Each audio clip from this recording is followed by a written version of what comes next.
Hello folks, I hope all of you are doing very well. Now let us get into the video straight away. You know, we are reviewing the 15th chapter titled The Spontaneous Yogic Movements. Okay, there Swami Muktananda has described the various yogic postures his body is assuming in meditation without his knowledge. That's why it is titled as spontaneous.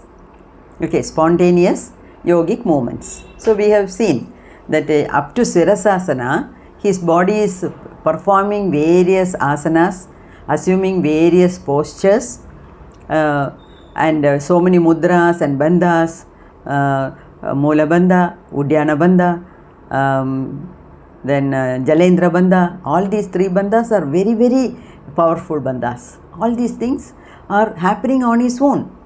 Happening on its own. That's why spontaneous. It is happening spontaneously. So that he has described in detail. And in this segment, this being a very long chapter, I am cutting it into 4 pieces in 4 different videos. Okay, so this is the second video, continuation of the 15th chapter, where he is giving us another incident in his life. Okay, that is, he is in the hut and he is meditating. After reading a lot of books, he is 100% satisfied that whatever has happened, roaring like a lion, crawling like a snake, jumping like a frog, and the naked lady coming, everything is because of the blessings of his Guru and Kundalini Shakti. So once he came to know the reality, the truth, he is no more agitated. He is not confused. So very happily he is doing meditation 3 times a day. Once in the morning, 3 o'clock, then at 11 o'clock in the afternoon, just before noon, and from 7 to 9 in the night. So like this, his life is going on very smoothly. And today, what we are going to see is the encounter between Swami Muktananda and another great saint who is known by the name Zibru Anna. You know, Anna is a word which is commonly used in Tamil Nadu as a mark of respect. See, if you see an elderly person, they address the lady as Amma. That Amma need not be your biological mother, but with respect they say Amma, isn't it? So when somebody is calling me Amma, I am very happy, because I have reached that mental maturity where I am able to see all the men and women as my own children. Okay, so that way the Zibru Anna is a great saint. That Anna is the respect given by the young and the old in the village. Okay, and see, this Zibru Anna is a master of yoga. After doing a lot of yoga, his body has become so strong, and he is a guru of many saints. Okay, and he is a Trigala Jnani. What do you mean by Trigala Jnani? Trigala, 3 means 3, Kala means the time. So just by looking at a person, he will be able to understand his past, his present, and the future. So such a capable, great man was this Zibru Anna. And Swami Muktananda is giving us an introduction about this Zibru Anna. He says, first time when Muktananda met Zibru Anna, he was sitting in a corner and he was defecating. So seeing him in that condition, he just did not move forward. He just stopped there and he was waiting. And the scene which he saw shocked him. That is, after defecating, Zibrona is taking the stool and smearing it all over his body. However, Muktananda went near him, talked to him, but in the beginning he was thinking, it's going to stink like anything. But when he went, he was surprised. He could get a very good smell from the body of Zibrona. It is true in the case of all Siddha Yogis. These Siddha Yogis, they will not take bath like us once a day, twice a day like that. They may not take bath for months together, but still from their body you get good fragrance. That is the result of the sadhana. Okay, everything is pure. So there is no dirt inside the body or in the mind. Only when dirt is there, it stinks. Here they are emanating good smell because everything is pure. That is the indication. This I have read in many books. When I read the autobiography or the biography of yogis, Siddha Yogis. And Tamil Nadu is a place where thousands of Siddhas lived. And you get lot of places, you can see a lot of places which are called Jiva Samadhi. That is, Jiva Samadhi means inside you can see a Siddha sitting and meditating under the earth. Okay, and in Pondicherry also I have seen nearly some 15 Jiva Samadhis. So maximum Jiva Samadhis only in Tamil Nadu. Maybe Pondicherry also was very close, since it is close to Tamil Nadu, maybe they are slightly migrated there. Okay, in Tamil Nadu I have seen more than 50 Jiva Samadhis I have visited, and there are plenty in the city itself. In Mylapore you see 2 or 3 Jiva Samadhis in the heart of the city. Okay, so this Zibrona, though he smeared the stool, his body is giving out a lot of good smell. Then on another occasion, when Muktananda happened to see Zibrona, actually he was sitting on a heap of the waste. That is, at the end of the village, all the village people will throw their garbage in one place. So it will be like a heap, but a big heap. This Zibrona was sitting on top of the heap of the garbage. And seeing Muktananda, after some time he came down, and Muktananda actually performed Pada Puja, like he washed his legs. And since both of them have the same chemistry, same vibe, they know each other, they love each other.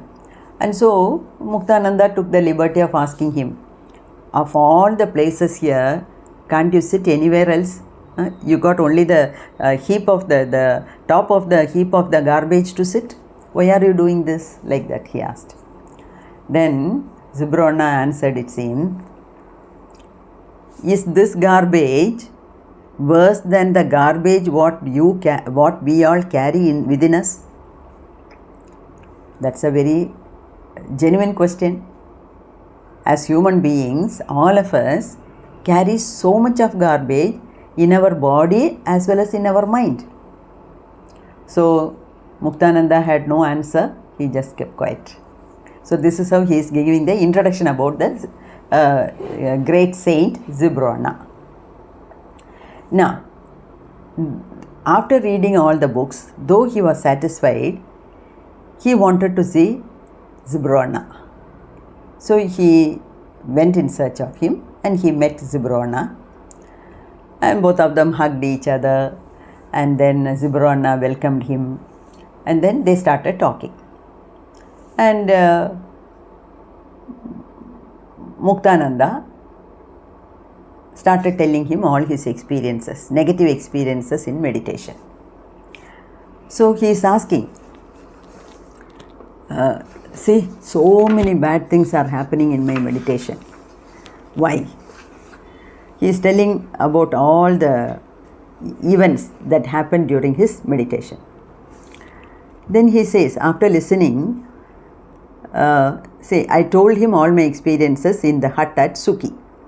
Then he said, this is the blessing, the initiation, the grace or Shakti path of a great saint. When you receive such a great blessing, these processes occur. It's quite natural that you get these things in your meditation. It is normal to see a great conflagration, ghost, demons, yakshas, cobras, kinnaras, and all the phantoms of Shiva's army. So whatever you see are the Shiva's army, and this has happened to you. It is good. Then he asked about the lust.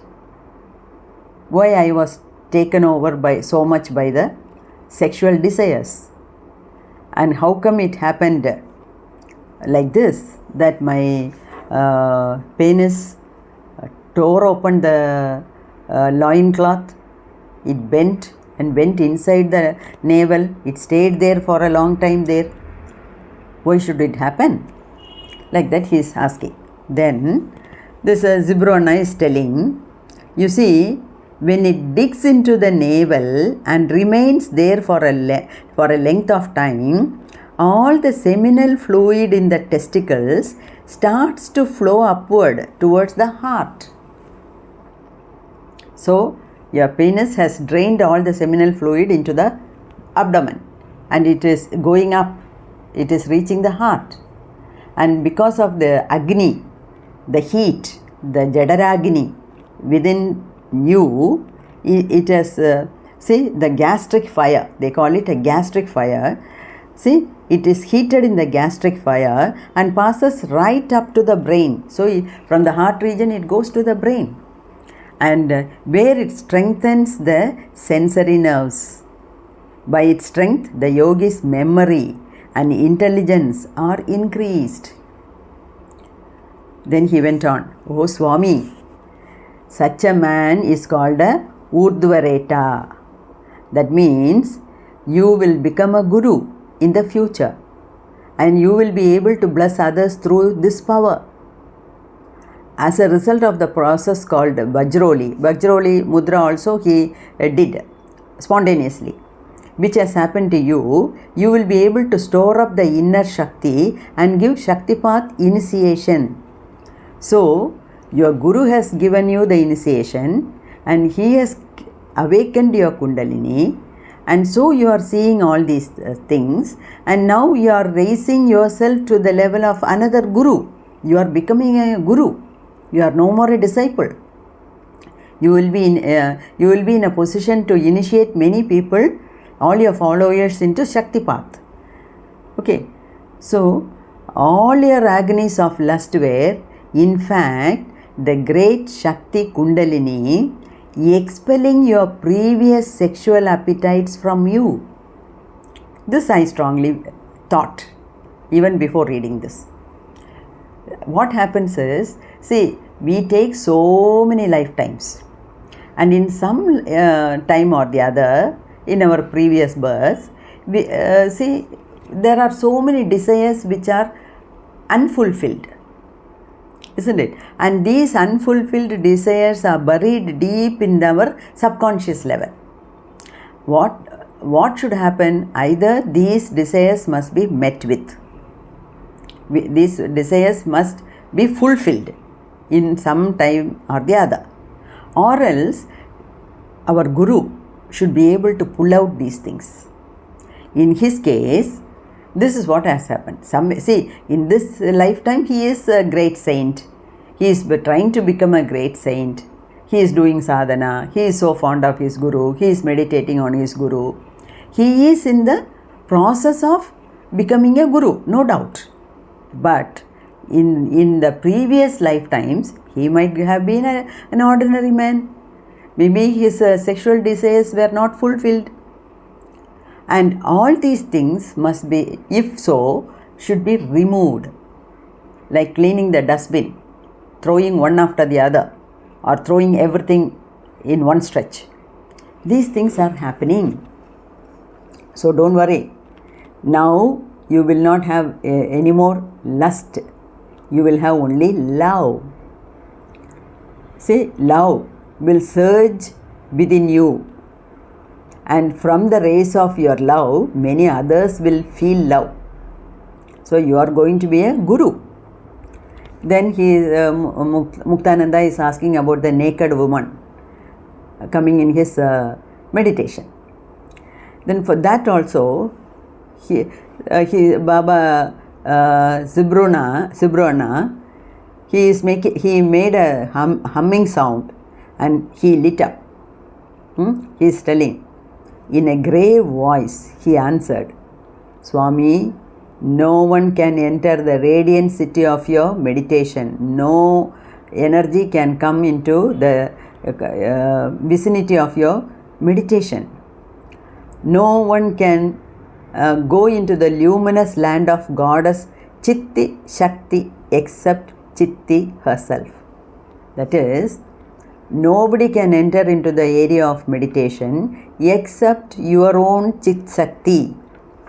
That is, all these naked forms and lady appearing with ornaments, beautiful lady, all these things are nothing but the expression of your own Kundalini Shakti, Chit Shakti. That is the play of your Chit Shakti. Only thing is, you saw her as a naked woman because your mind was not prepared to look at her as Kundalini. You did not recognize her as Kundalini because maybe still you have some bad ideas or convictions about the ladies. Your attitude was not correct, and so she appeared like a naked woman in your eyes. If only your attitude was better, good, then she would have appeared in her own form as the most kind Shakti, that is Tirupura Sundari or Lalita Parameshwari or Goddess Parvati. The minute you see a woman in the meditation, you should recollect your own Kundalini Shakti. You should have thought of that woman as a Shakti. Then she would have shown her full-blown image of a real mother, who is the mother of all these living and non-living beings in the cosmos, not only in our earth. But you fail to think like that. And so, she appeared to be like that. Okay. Her divine form, Chitti Shakti, can perform innumerable miracles. Innumerable miracles. You must have seen how fast these tiny, fine, subtler than subtle red particles move inside you. Earlier he has described so many red particles, innumerable, uncountable red particles emanating fine rays, moving within his body with great speed, isn't it? So you might have seen that. Later you will see countless different worlds in her. Because of her blessings, you are going to visit different worlds.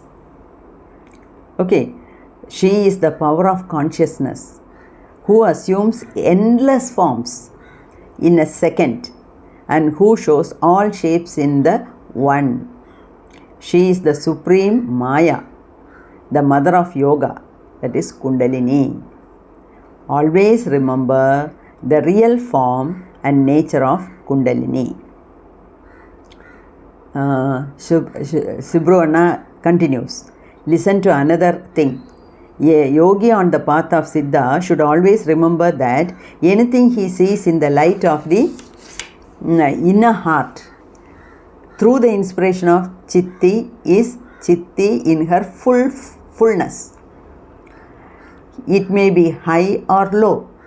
good or bad, acceptable or repulsive, beautiful or ugly, beneficial or harmful, but she is all Chitti. Nothing can be formed without Chitti.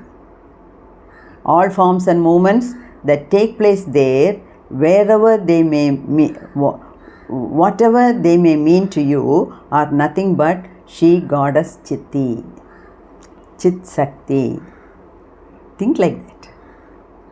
So when he heard this great wisdom of Zibru, he fell flat, he fell prostrate at the feet of Zibru, and then what an insight into the reality he had given me. Oh my Baba, I cried, embracing him. Then Zibru made him sit on his lap. He saw me down on his, he sat me down on his lap. Then he licked the head of Muktananda and passed his hands over it. He passed his hands over it. Your glory will reach the heavens, he said. In those days, I used to get very bad headaches, but from then on, I never had them again. After caressing his head with his hands, Muktananda never got the headache again. So, Zibru solved all his problems like this. And here he remembers that it is this Zibru who guided him to go to Bhagavan Nityananda. He told Muktananda, it seems, you go to Bhagavan Nityananda, he is going to solve all your problems. He is going to be your guru. He will initiate you. Like that only Muktananda went to Bhagavan Nityananda's ashram, and the rest of the story we all know, isn't it? So like that he is remembering the blessings of Zibru and how he came into, how he met him and how he contacted him and how he got all his doubts clarified. Okay, I think it has given you a good insight. May God bless all of us also to get good gurus in our lives, so that we can also get raised to the level of good saints and reach mukti or salvation. May God bless all of us. Thank you.